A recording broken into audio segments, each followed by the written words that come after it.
राष्ट्रीय मुक्त विद्यालय शिक्षा संस्थान में आप सभी का स्वागत। हम प्रोफेसर संध्या जी, अधिष्ठाता एवं विभागाध्यक्षा शिक्षा संकाय, इंदिरा गांधी राष्ट्रीय जनजातीय विश्वविद्यालय अमरकंटक, मध्य प्रदेश से। आज हमारी चर्चा का विषय है बाल केंद्रित शिक्षण प्रक्रियाओं को प्रोत्साहन। बाल केंद्रित शिक्षण प्रक्रियाएं, जिसके अंतर्गत लॉइस वाइट कैडवेल ने कहा, बच्चे मजबूत, अमीर और सक्षम हैं। सभी बच्चों की तैयारी, क्षमता, जिज्ञासा और उनकी शिक्षा के निर्माण में रुचि है। उनके पर्यावरण को उनके द्वारा लाए जाने वाले हर चीज़ के साथ बातचीत करना, अर्थात हम बच्चों को किस प्रकार से प्रोत्साहित करें जिससे कि वो खेल खेल में चीज़ों को सीखने का प्रयास करें। बाल केंद्रित दृष्टिकोण के बारे में बात करने पर हमें पता चलता है कि शिक्षक बच्चों को सुरक्षित और चुनौती देता है, अपने स्वयं के समाधान एक साथ और व्यक्तिगत रूप से विकसित करने के लिए यह एक सम्मानजनक तरीका है।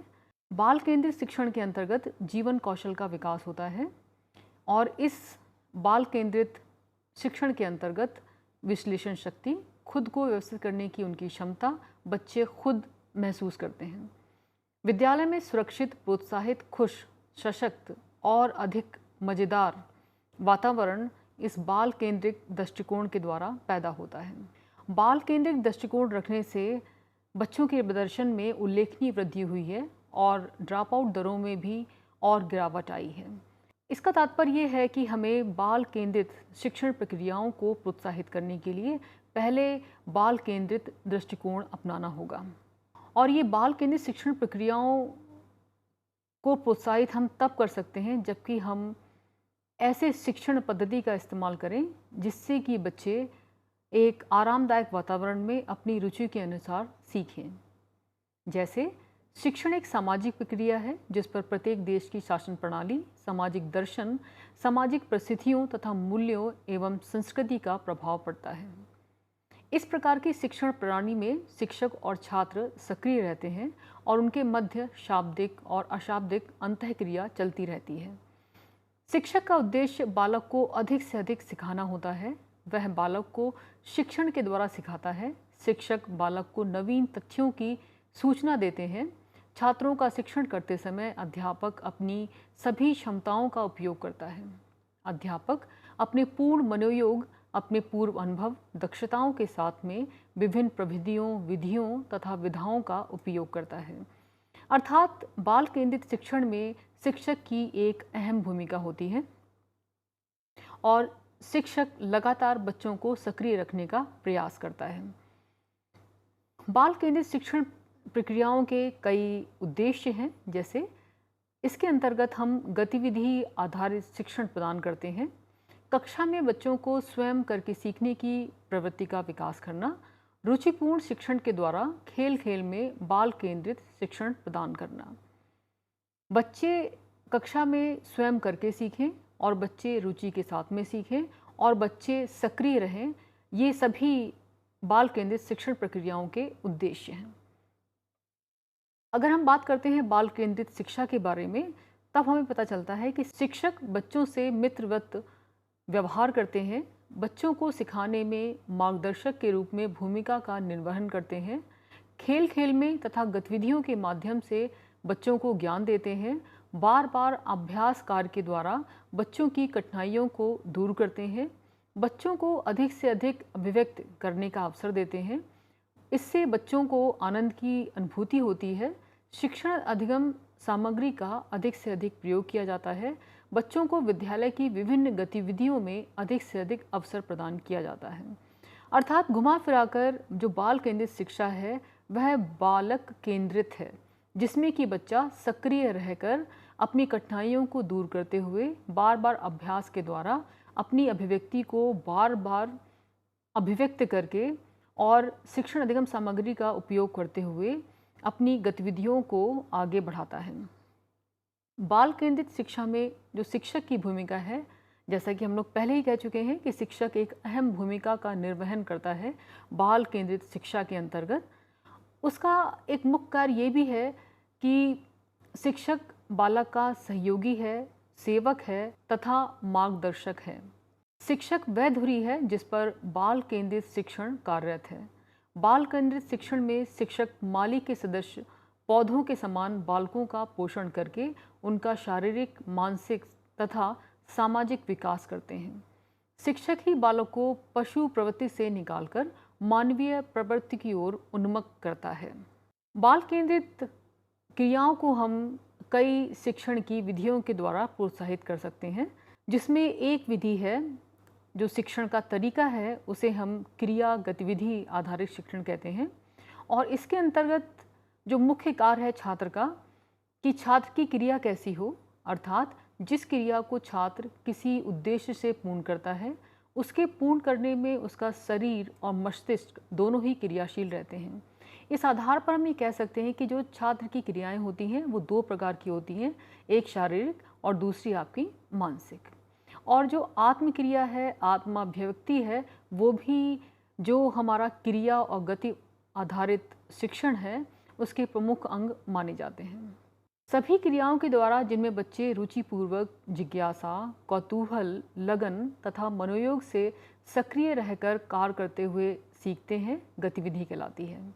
गतिविधि से तात्पर्य उन सभी क्रियाओं से है जिनकी सहायता से शिक्षक के द्वारा विषय वस्तु को कक्षा में रोचक एवं प्रभावी ढंग से प्रस्तुत किया जाए तथा बच्चे उसमें रुचि लें। गतिविधि से अर्थ यह निकला कि गतिविधि वह क्रिया जिसमें बच्चे रुचिपूर्वक, जिज्ञासा, कौतूहल, लगन के साथ में सक्रिय रहकर कार्य करते हैं और किसी भी कार्य को करना सीख जाते हैं, वह गतिविधि कहलाती है। जो गतिविधियां हैं उनको भी हम श्रेणीकृत कर सकते हैं, जैसे शारीरिक गतिविधि, मानसिक गतिविधि, शारीरिक एवं मानसिक दोनों। इसको हम कुछ उदाहरणों के द्वारा समझ सकते हैं शारीरिक गतिविधि को, जैसे इसके उदाहरण हो सकते हैं कदम ताल, पीटी, हाथ ऊपर नीचे करना, उछल कूद करना आदि। जबकि मानसिक गतिविधि के अंतर्गत चिंतन, मनन, तर्क, वार्तालाप, वर्ग पहेली, पहेली पूछना, लेखन करना, भाषण देना आदि जैसी गतिविधियां आती हैं। जबकि कुछ ऐसे भी उदाहरण हैं जो कि शारीरिक और मानसिक दोनों गतिविधि के अंतर्गत आते हैं, जैसे पशु अथवा पक्षी का नाम लेते हुए आगे या पीछे कूदना, वर्ग कूद, अक्षर कूद आदि ऐसे उदाहरण हैं जो कि जिसके अंतर्गत शारीरिक एवं मानसिक दोनों प्रकार की गतिविधियां शामिल होती हैं। अब हम बात करेंगे शारीरिक गतिविधि के आधार पर उदाहरण की। जैसे इसका उदाहरण है एक छोटी सी कविता के माध्यम से बच्चों के अंदर कुछ एक्टिविटीज़ कराकर, जैसे ताली दो भाई ताली दो, ताली दो भाई ताली दो, आगे ताली दो, पीछे पीछे ताली दो, बाएं बाएं ताली दो, दाएं दाएं ताली दो, ऊपर ऊपर ताली दो और नीचे नीचे ताली दो। ऐसे ही मानसिक गतिविधि का उदाहरण हो सकता है, हम अपने प्रतिदिन की रोज़मर्रा की ज़िंदगी में अपने घरों के अंदर, बाज़ार में, स्कूल में, मंदिरों में सीढ़ियाँ चढ़ते हैं।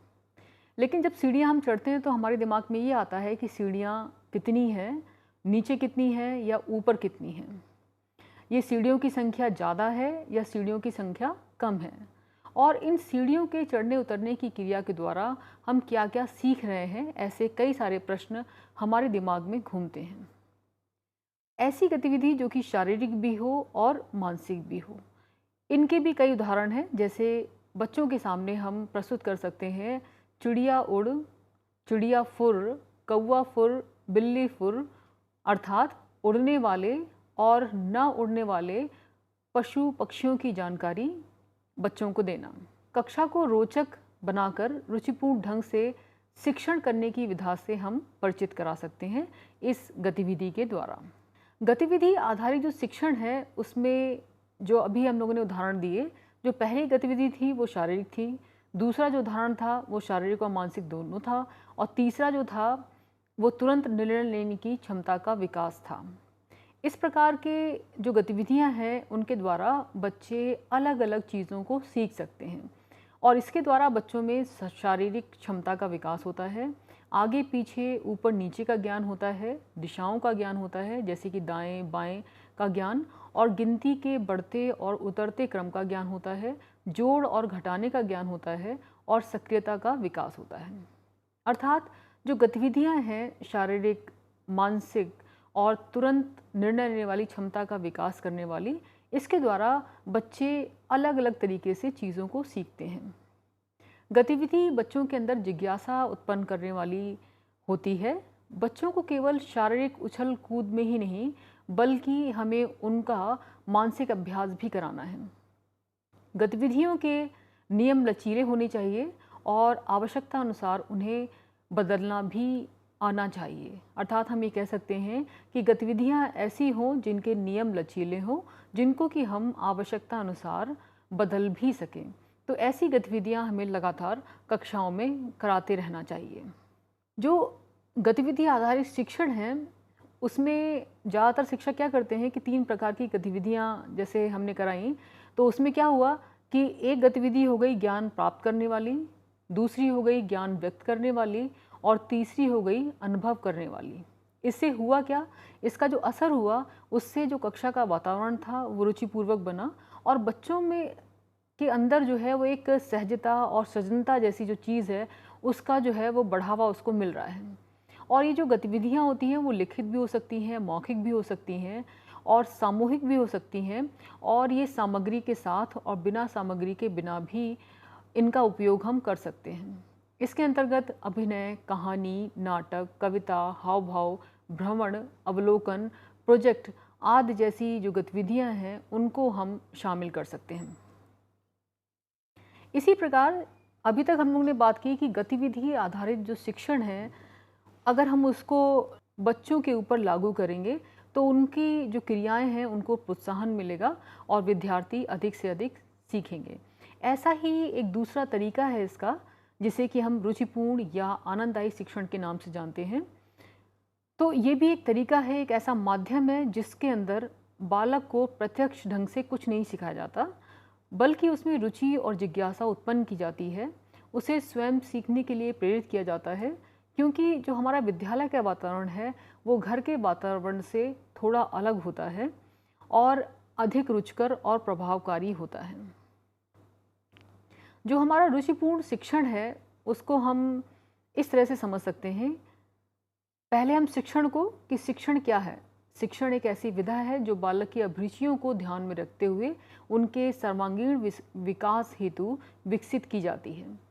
और प्रत्येक बालक की एक रुचि नहीं होती, प्रत्येक बालक की अलग अलग अपनी रुचियां होती हैं। जैसे मान लीजिए कि कोई बालक है, उसकी पढ़ने में रुचि है, दूसरे बच्चे की खेलने में रुचि है और तीसरे की संगीत सुनने में रुचि है। इस प्रकार हम पाते हैं कि जो 3 बच्चे हमारे सामने हैं और तीनों ही जो बच्चे हैं उनका अपनी अलग अलग रुचियां हैं। सामान्यतः रुचि एक मानसिक प्रक्रिया है जिसके आधार पर कोई वस्तु अच्छी या खराब लगती है। अतः शिक्षक को उनकी रुचि के अनुकूल स्थूल पदार्थों, चित्रों, चार्टों, मॉडल आदि का प्रयोग करते हुए बच्चों को पढ़ाना चाहिए और पढ़ाते समय इन सब चीज़ों का समय समय पर उपयोग भी करना चाहिए। रुचिपूर्ण शिक्षण को हम इस प्रकार भी समझ सकते हैं कि रुचिपूर्ण शिक्षण एक समयबद्ध कार्यक्रम और सुविचारित रणनीति है। यह बालकों को शिक्षा देने हेतु आकर्षक एवं बाल केंद्रित शिक्षण विधि है, जिसमें बालकों को आनंदित करने वाले क्रियाकलाप एवं विद्यालय में छात्र के प्रति शिक्षक का मित्रवत एवं आत्मीय व्यवहार होता है। इसे हम गीतों, कहानियों तथा खेलों के द्वारा सरल गतिविधि प्रधान बना सकते हैं और रुचिपूर्ण शिक्षण भी बाल केंद्रित शिक्षण है। और इसके भी उदाहरण हो सकते हैं जैसे कि गीत, कविता, कहानी चित्रण, खेल, अभिनय, नाटक, भ्रमण और निरीक्षण। इसके प्रति भी हम इन सभी उदाहरणों के प्रति हम बच्चों के अंदर रुचि उत्पन्न कर सकते हैं। और रुचिपूर्ण शिक्षण में बालक क्रियाशील रहते हैं, हर समय कुछ न कुछ करते रहते हैं और उनकी जो जिज्ञासा है और कल्पनाशीलता है उसको बढ़ावा मिलता है। और रुचिपूर्ण शिक्षा में सभी क्रियाओं का समावेश होता है कि बच्चा क्रियाशील भी है, बच्चा कुछ सृजन भी करना चाह रहा है, बच्चा जिज्ञासु भी है और बच्चा कल्पनाशील भी है। इसी प्रकार से एक तीसरी शिक्षण विधि हो सकती है जो कि बालकों के अंदर उनकी जो बाल केंद्रित क्रियाएं हैं उनको बढ़ावा दे सकती है। उसे हम सहभागी शिक्षण के नाम से जानते हैं। सहभागी शिक्षण से तात्पर्य है जिसमें कि शिक्षक एवं छात्र की सहभागिता हो। शिक्षण प्रक्रिया में शिक्षार्थी भी उतना महत्वपूर्ण है जितना कि शिक्षक। इसको भी हम एक उदाहरण से समझ सकते हैं। एक शिक्षक कक्षा में पूर्ण तल्लीनता के साथ शिक्षण कार्य कर रहा है। वह छात्रों से प्रश्न पूछकर, श्यामपट्ट पर कुछ लिखकर, पाठ को पढ़वाकर एवं पृष्ठ पोषण प्रदान करके उनका सहयोग प्राप्त कर रहा है। इस प्रकार दोनों पक्ष शिक्षण प्रक्रिया में एक दूसरे को सहयोग दे रहे हैं, अर्थात शिक्षक भी सक्रिय है और छात्र भी सक्रिय है।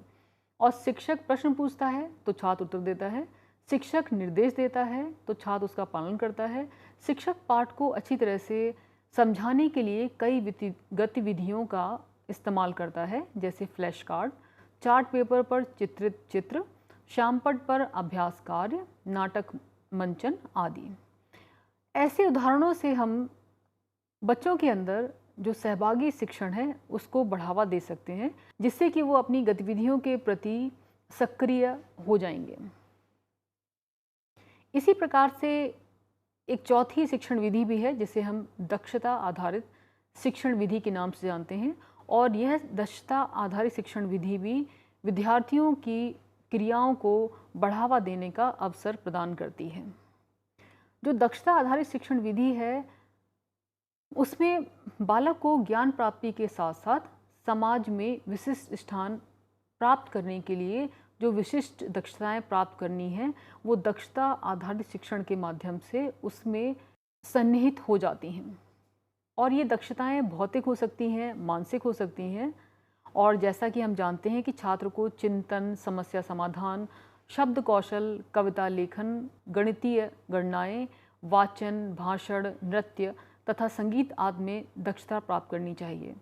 अथवा कंप्यूटर, बागवानी, डिज़ाइनिंग, भवन निर्माण, कारपेंट्री, टंकण तथा चित्रकला, आशुलिपि जैसे कार्यों में भी दक्षता प्राप्त होनी चाहिए, क्योंकि आज का जो युग है वो प्रतिस्पर्धा और प्रतियोगिता का युग है। और ऐसी जब दक्षताएं बालक हासिल करता है तब वह किसी भी क्षेत्र में आगे बढ़ सकता है और किसी भी क्षेत्र को वो अपने लिए, अपने जीवन को सुचारू रूप से चलाने के लिए एक तरीके से इस्तेमाल कर सकता है। दक्षता आधारित शिक्षण विधि इन सभी क्रियाओं को बढ़ावा देने में अपनी एक भूमिका निभाती है। लेकिन दक्षता आधारित शिक्षण को लागू करते समय हमें कुछ बातों का विशेष रूप से ध्यान रखना चाहिए कि दक्षता का कार्यक्षेत्र विद्यार्थियों के स्तर के अनुकूल हो। अभ्यास कार्य के समय बालकों की थकान का विशेष ध्यान रखा जाए। छात्रों की अंतर्निहित शक्तियों को जानकर उनमें दक्षता विकास हेतु प्रयास करने चाहिए। विद्यार्थियों को अभ्यास कार्य के लिए अभिप्रेरित करने की दक्षता को उनके तत्कालिक जीवन से संबंधित किया जाए। छात्रों को आवश्यक मार्गदर्शन दिया जाए। दक्षता विकास हेतु छात्र तथा अध्यापकों को बड़े ही धैर्य के साथ मिलकर कार्य करना चाहिए, क्योंकि इसकी संप्राप्ति में समय काफ़ी लग जाता है।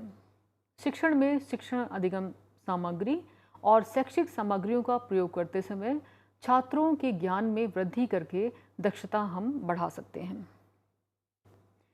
दक्षता आधारित शिक्षण का मुख्य उद्देश्य बच्चे का सर्वांगीण विकास करना है। वर्तमान बाल केंद्रित शिक्षा एवं शिक्षण का भी एकमात्र लक्ष्य यही है कि बालकों के व्यवहार में अभीष्ट परिवर्तन परिलक्षित हों, और इसके लिए आवश्यक है कि हमारा पाठ्यक्रम, पाठ्यवस्तु, शिक्षण विधियाँ, क्रियाकलाप, शिक्षण अधिगम सामग्री आज सभी बच्चों की रुचि, आयु और समझ के अनुरूप हों। निष्कर्ष के रूप में हम ये कह सकते हैं कि हमें बाल केंद्रित शिक्षण को लागू करना चाहिए, और बाल केंद्रित शिक्षण को लागू करते समय हम कई अलग अलग प्रकार की शिक्षण विधियों का इस्तेमाल कर सकते हैं, जैसे गति आधारित शिक्षण, जैसे कि दक्षता आधारित शिक्षण, जैसे कि रुचि पूर्ण शिक्षण इत्यादि।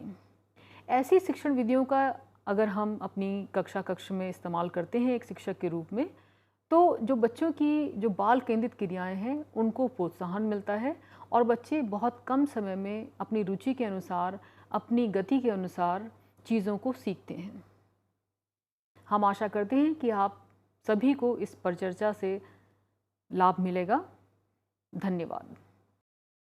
हिंदुस्तान के हर कोने में नौजवानों के पास प्रतिभा है, उन्हें अवसर चाहिए। NIOS has been providing opportunities to youth for their development. Some of them have brought great laurels to the institute. With NIOS, many Divyang students have proved their strength. Join NIOS and make a difference.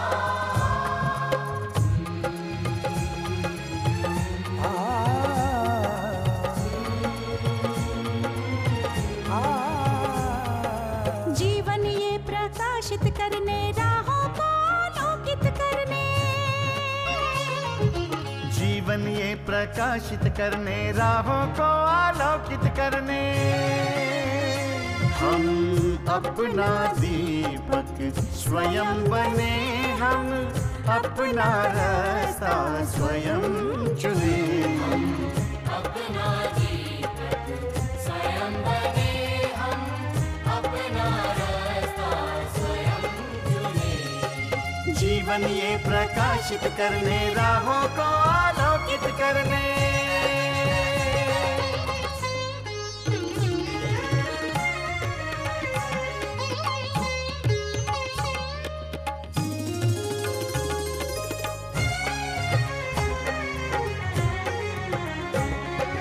धन साधन समय की सीमा से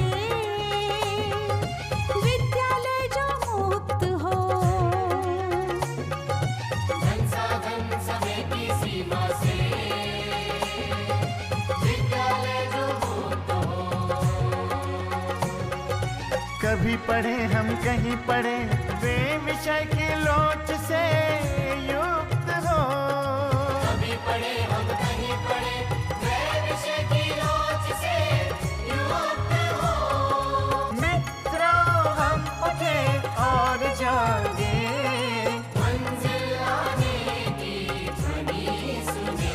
हम अपना दीपक स्वयं बने, हम अपना रास्ता स्वयं चुने। जीवन ये प्रकाशित करने, राहों को आलोकित करने।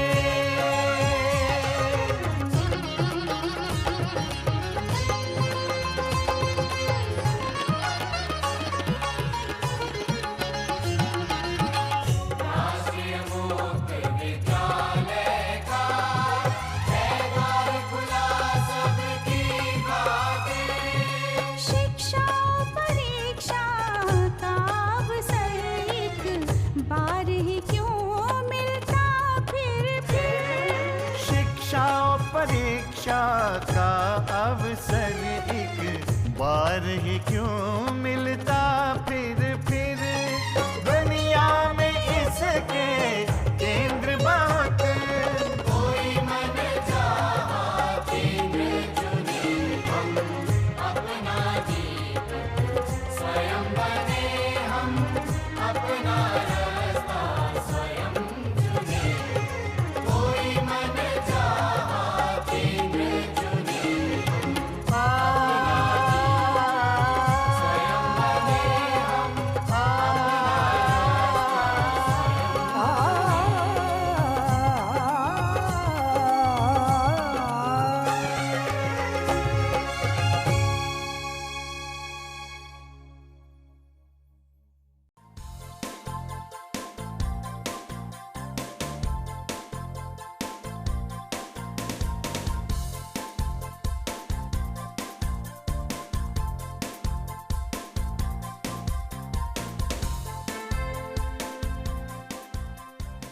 घर बैठे पाएं राष्ट्रीय मुक्त विद्यालय शिक्षा संस्थान यानी NIOS में एडमिशन, वो भी एकदम आसान तरीके से, जिससे शिक्षार्थियों को होगी समय और धन दोनों की बचत।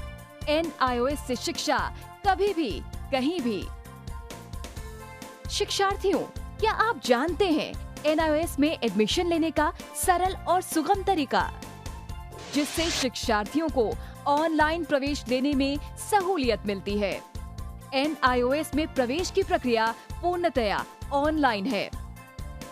शिक्षार्थी घर बैठे इंटरनेट द्वारा प्रवेश के लिए सबसे पहले NIOS की वेबसाइट www.nios.ac.in पर लॉगिन करें। अपना ईमेल आईडी और पासवर्ड डालकर अपना पंजीकरण करें। पंजीकरण के बाद लॉगिन करने पर ऑनलाइन प्रवेश हेतु आवेदन पत्र खुलेगा। आवेदन पत्र को निर्देशानुसार भरें और प्रिंट आउट लें। इस प्रिंट आउट पर अपनी फोटो संलग्न करें। ऑनलाइन प्रवेश के लिए शुल्क हेतु भुगतान के तरीके हैं: क्रेडिट कार्ड के द्वारा, डेबिट कार्ड के द्वारा, राष्ट्रीयकृत बैंक के ड्राफ्ट के माध्यम से, जो कि सचिव NIOS नई दिल्ली या नोएडा के पक्ष में देय हो।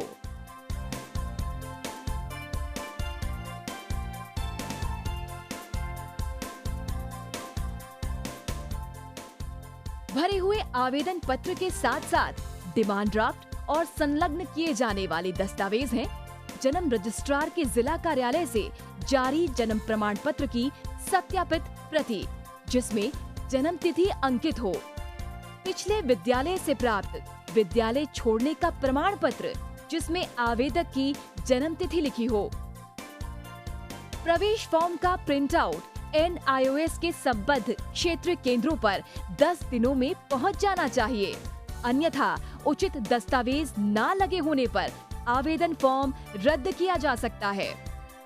प्रवेश प्रक्रिया की पुष्टि होने के बाद शिक्षार्थियों को परिचय पत्र व अध्ययन सामग्री डाक द्वारा तुरंत पहुंचाई जाती है। ऑनलाइन प्रवेश एक बहुत ही सुगम और सुविधाजनक प्रवेश प्रणाली है। Online on time for safe and secure admission. Hindustan के हर कोने में नौजवानों के पास प्रतिभा है, उन्हें अवसर चाहिए। NIOS has been providing opportunities to youth for their development. Some of them have brought great laurels to the institute. With NIOS, many Divyang students have proved their strength. Join NIOS and make a difference.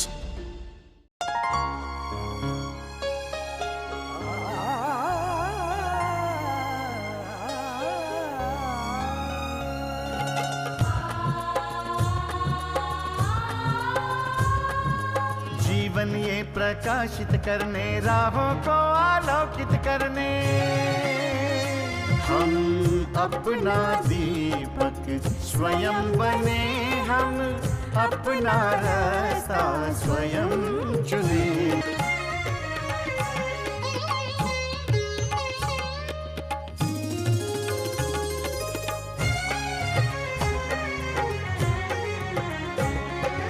धन साधन समय की सीमा से विद्यालय जो मुक्त हो, धन साधन समय की सीमा से विद्यालय जो मुक्त हो। कभी पढ़े हम कहीं पढ़े, वे विषय की लोच